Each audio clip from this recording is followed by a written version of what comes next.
Good afternoon. I want to thank everybody who joins us. My name is Oleksandr, and it's my pleasure to welcome you at Ukraine Media Center. Our next briefing will be dedicated to our power grid, so let's talk about its reconstruction. Given the fact that we're through the winter, joining us in the studio is Oleksandr Kharchenko, the director of the Energy Industry Research Center. Good afternoon. Good afternoon. So we're through the winter. It was good from the perspective of an average consumer. So what is your opinion? First of all, I would like to ask you about the situation with the power generation, specifically in the atomic energy sector. Well, let's start with the winter. The winter was positive. Let's thank them for that. The temperature records that were beaten again were the reason the private consumers were feeling no restrictions. However, there were harsh restrictions imposed on businesses, specifically when it comes to such regions as Kharkiv or Odessa region. I mean, the businesses were affected quite seriously there. In the same way, the shutdowns in Sumy region were not something extraordinary, but generally we are through the winter quite successfully thanks to the warm weather, thanks to the reduction of consumption. Unfortunately, there was a reduction of industrial consumption as well. And if in the year 2023 the peak of consumption was 18 gigawatts, this winter it didn't go above the 16 gigawatts mark, and it gave us the opportunity to go through the heating season without big emergencies, without major restrictions for private consumers, which I think was quite a good result. Well, when it comes to power generation, what is the situation for the time being? It's being generated, but seriously, we are entering this season of maintenance and repairs of nuclear power facilities. First of all, it will render the number of nuclear power facilities inoperable. And last year, there were simultaneous repairs, maintenance, and attacks and other accidents that resulted in serious restrictions for the consumers. I think that this experience was already taken into account, and we will be able to go through this period in more of a harmonious manner. It doesn't necessarily mean it's going to be easy. It doesn't mean that if the temperature will be above 35 degrees in the summer, it will be easy. No, it will be the other way around, but I'm quite optimistic in my perspective of the summer period. It will require a lot of efforts, and we have to understand that 2 years in a row we were repairing the nuclear power facilities in express mode. They were expedited as quick as possible to resume the operations of the power facilities, and their reserve of resilience is already out. I think that this year the technicians will resort to capital maintenance. They just have to do it. So again, there's a lot of work to be done. And on the other hand, we don't know what will be the fate of coal generation due to a number of reasons. First of all, we don't know whether the attacks on generation are going to continue. That's the uncertainty factor, and it's difficult to evaluate how capable are we to prevent or withstand such attacks. So we understand that the coal generation is going to resume in preparation of the following season, but there are no big reserves over there, and there is nothing to renew something there, I mean substantially. And another part of our generating system, the thermal generation, is generated of gas. We will definitely have problems there, but let's discuss them in the following section, because now we have to mention the big hydropower plants. They are being reconstructed. There are consequences of strikes that are still having consequences. This year we're not going to have a lot of flooding, so the hydro generation will not work just as intensely as they used to work during the previous years, last year and the year before. And everything that is being generated of gas, everything that could work is working. A lot of new facilities are being built. They are quite diverse in their nature. Somewhere the business is built 2 megawatts for themselves, but in other places the 50 or 80 megawatts stations are being built. And the question is how to ensure the supply of gas, because we have to state that substantial strikes were inflicted on Ukrainian gas mining facilities recently. According to the statistics that I have, those strikes have restricted our capabilities to mine the gas and reduced our capability to generate gas at least 40%. The equipment that was necessary to rebuild those capacities, I mean, we can draw a parallel with high voltage transformers that you cannot buy immediately, that have to be ordered beforehand, that are costly, and the manufacturing of which lasts for like at least 9 months. And the situation is the same with that equipment that we need to rebuild the Ukrainian gas mining. Unfortunately, Mr. Chernyshov, as he was directing Naftogaz, didn't create the provisions. As we have found out, the protection was not built around those gas mining facilities in a necessary way. So currently we could import gas. There are different assessments on our import needs.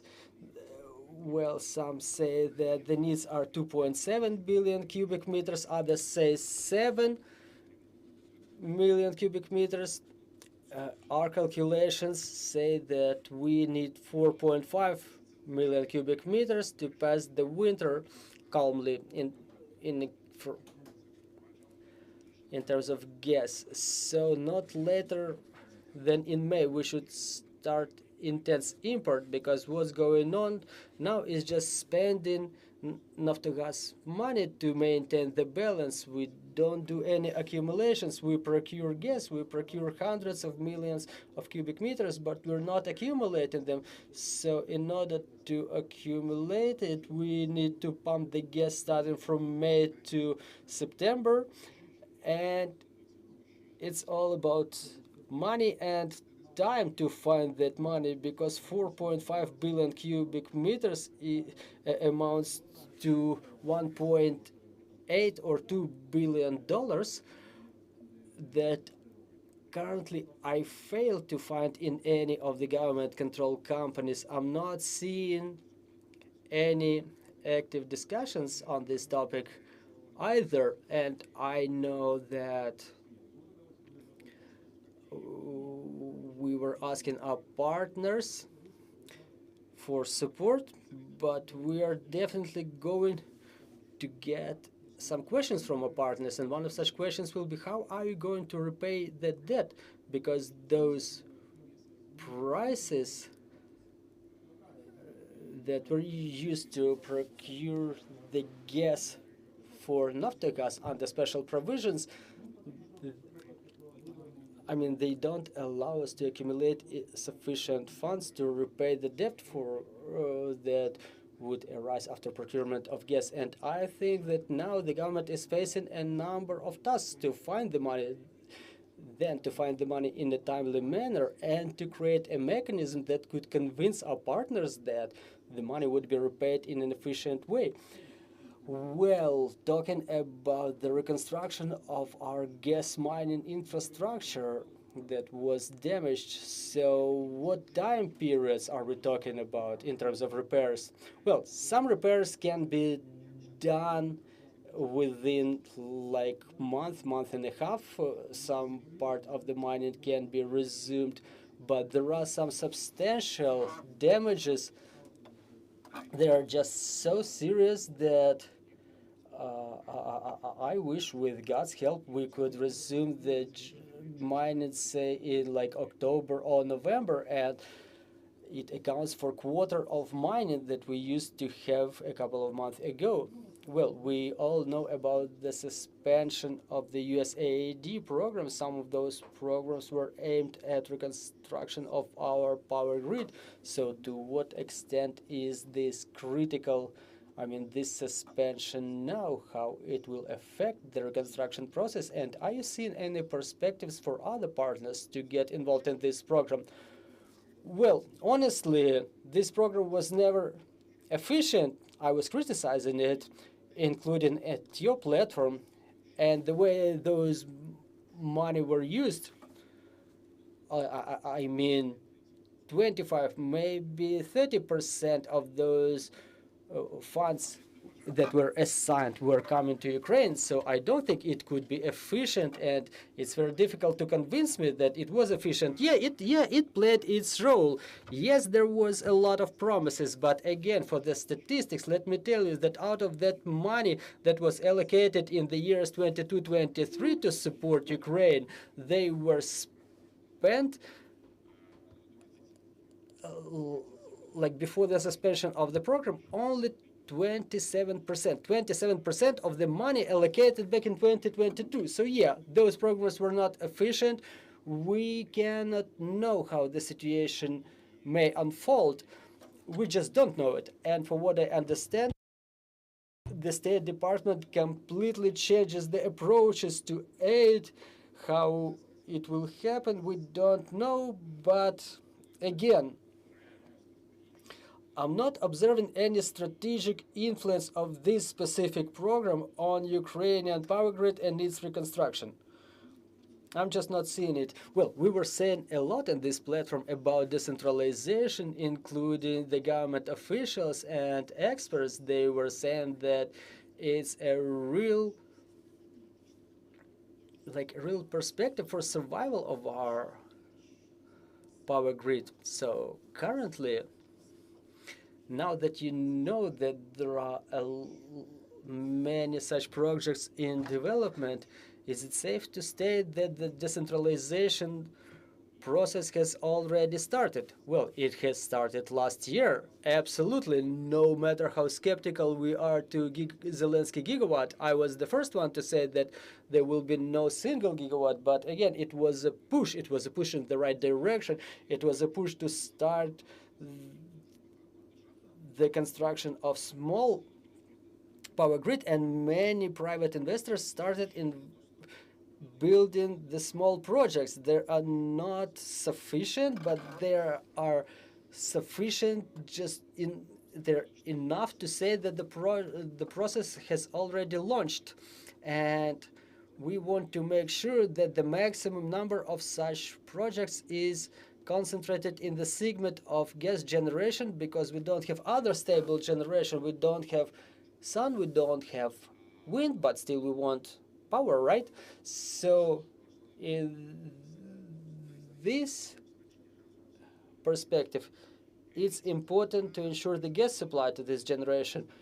But in future, when it will be numerous, it will allow reduction the gas consumption. I know it may sound paradoxical, but the reason behind that is quite simple. Now in our power grid, we have a number of old Soviet era generators that work off gas.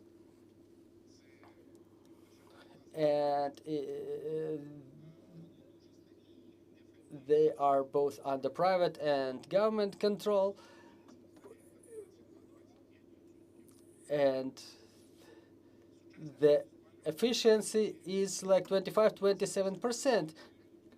The modern generators efficiency is 89, 91%. So they are twice as efficient, maybe 4 times as efficient in terms of generating electric power of 1 natural gas cubic meter. So for us, it's important to build the new generating capacities in order to cut the consumption on the old power generators that burn the majority of this natural gas. It just goes in the air. So I just hope that first of all, the government is going to create the conditions now to ensure the quick solution for gas supply problems. So one way or another is the government's responsibility. And secondly, those attempts, those first sprints of the new projects that have only just started developing, that those sprints will not be eradicated, because we had those cases in history when some business sector was developing, something positive was starting, and the government was making some clumsy decisions to kill all those businesses. Well, you've mentioned the gas supply problem. I think it's no secret for anybody that we should start preparing to the new heating season. But on top of this problem, what's up for us? What should we do in order to prepare to the upcoming heating season? Well, all the other problems are concentrated at municipal levels. Well, let's put it like this. At the national level, we have high voltage networks. Ukrenergo knows what to do with them. They're moving, they're working. At the national level, we have Naftogaz with all of their subsidiaries. They have clear tasks to ensure the gas supplies to the country. This is what they do. Then there is generation. We have state generation and private generation. So the state generation, Ukrenergo, they know, Energoatom, they know what to do. I have no doubt about it. And when it comes to private generation, first of all, it's the DTEC, and I don't think they are going to take some irrelevant efforts. I mean, last year they worked this period in between the seasons in the most efficient manner possible. I don't like that company. I have a lot of questions to them, but when it comes to the last year, they worked absolutely correctly, 100%. So there's a lot of questions that still exist for us to prepare for the upcoming heating season. And say in Kryvyi Rih, it's a catastrophe because it's all on the municipal level. And I can understand what can be done within one season, but I don't know what can be done within one season over there, given the current conditions. They're just catastrophic over there. There's a lot of efforts to be taken in Kharkiv and Odessa, critical efforts. We need to focus on those cities. There's a lot of problems over there inside. With the attacks on their distribution networks, with heating network. Those problems of the two cities are generated by the war. The attacks on their generation, attacks on their boiler rooms, attacks on their distribution networks. A lot of efforts have to be focused over there, but in other cases, the situation is average. A lot of cities know their weak links. They exist everywhere. The mayors, the municipal councils, they know their weak points, but the whole different question is who is capable and who is not capable, who doesn't want to solve those problems. But we realize that the next heating season may be way more unpleasant than the previous one, because the previous one was just warm. And I think everybody is understanding that if the temperature was warm this winter, it doesn't necessarily mean that it will be the same the next winter. And if there were no precipitations of snow in Florida or Texas, it was snowing there for 3 weeks last year. So there is no guarantee the temperature is not going to fall low next year. So we have to prepare, and we have to start preparing already. We're not yet through this heated season, and we already have to think about the next season to come, specifically when it comes to those cities that I've mentioned. We really have to focus on them. Kryvyi Rih, Kharkiv, Mykolaiv partially. It just hurts me. Thank you very much, Mr. Oleksandr. Dear colleagues, if you have any questions on the floor, please raise your hands. Interesting to hear you. Thank you very much. Lorenzo Cremonesi from Corriere della Sera. Sorry, I'm comparing what you were saying today. You have periodical briefing on the energetic situation in the country. Can you tell us more clearly how much energy altogether, with all the different sources, Ukraine today is able to produce? I remember the catastrophic situation of the first winter. We were almost at zero, you said clearly. Then we improved. How much is it today? And the same question I always ask you, how much is green energy produced with green system? And I remember last time was very interesting what you told us a few months ago, that you discovered that in effect the energy imported from Europe was so expensive, even more expensive than the energy produced here. Is that the same situation in spite of all the declaration from Europe helping Ukraine, giving grants, etc.? Thank you. Let me start from final part. It's very simple answer, yes. And we use our interconnection with Europe at 5-10% in average. Exactly because electricity in our neighborhood countries is quite expensive. And if you compare prices in Ukraine and in Europe, Ukraine still have prices 10-15% lower than in Europe.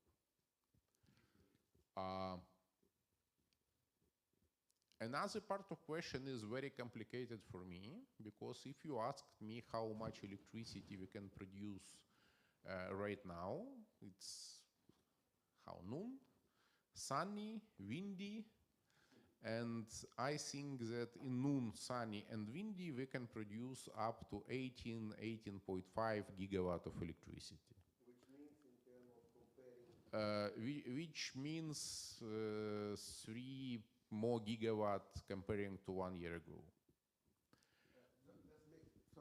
Just make it, because otherwise I get confused and I don't understand. If you compare with before the war.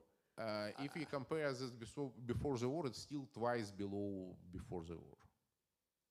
Means, what do you mean twice? If 2021 was 100%, how much are you now? If we are talking about exactly right now near 45%, if we will repeat this discussion in 9 p.m. today and it will be no wind, I will say you 25%, maybe 30. So that you already 30 is better.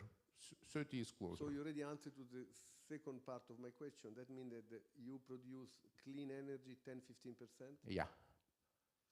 10-15%, it means up to all consumption available. But if we are talking right now I think that renewable more than 20% in our balance, because it's sunny and windy.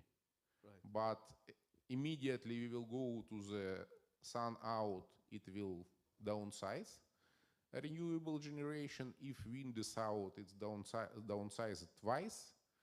And one more time, all together with all renewable, we can produce more than 18, between 18 and 80.5 gigawatt capacity, but without it, near 14.5, 15. Sorry, just because I'm alone. It's okay. Yeah. Okay. So that means let's make a kind of journalistic assessment. 22-23 was 10% after the big bombing, right? No. 22-23, we still has our nuclear, and if we will just remember that we have nuclear as a half of our general generation even now, that I could say that in minimum capacity we was able to cover, it was 12 gigawatt. Which means, again... Which means 30%. Okay. So then 22, 23, 24... 24 was better. Okay. 50. I remember you said about 50. About 50%. Okay. And now we are at 45. Look... well, if it is midday, full, good wind and sun. Let me propose you to sit after this briefing, and I will make you a small graphics to present you how it can be measured and what my figures means. Because when I answer you about November 22, it means no sun, no wind, nothing in the system. When I answer you about 23, I think that renewable was able in average some time. When I answer you about right now, I mean that renewable work in full because it's this concrete moment. That let's sit together, I will give you some figures. Allowed me to ask you the last. So in any case, okay, allowed me to ask you the last question. Of course, we are now talking about the arm industry, the military industries. We understand that even if it's not official, the Russians are trying really to hit the industries, the farm, the different implants, and the energy which goes to this industry. Your evaluation, the consequence of the Russian specific raids, attacks on the military industry is affecting very much the capacity of producing your weapons, your ammunition? Look, I'm absolutely not expert in this sphere. I just don't know. Я дякую вам за ці запитання. Well, thank you very much for these questions. I want to thank you, Mr. Oleksandr, for joining our broadcast, for sharing all this information. And obviously, I would like to thank our security and defense forces, thanks to whom we can continue holding events like this. Thanks, everybody. See you next time. And glory to Ukraine, glory to the heroes.